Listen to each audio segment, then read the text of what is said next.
Mēs nepārtraukti runājam par to, ka mazais bizness un arī mikro uzņēmumi varētu būt viens no tiem balstiem, kas varētu izvilkt ekonomiku, tiešām domājot par ilgtermiņu. Ir, protams, kritiķi, kas apšauba šo tēzi un saka, ka, protams, 20% biznesa nodrošina 80% visas ekonomikas masas.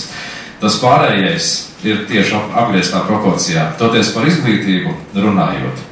Es domāju, ka katrs no jums zina vismaz vienu stāstu, kurā pietiekami ievērojams un pasaulē zināmas kompānijas vadītājs nekad nav beidzis nekādu biznesa skolu, vēl sliktāk, visbiežāk viņi no tādas ir izmesti.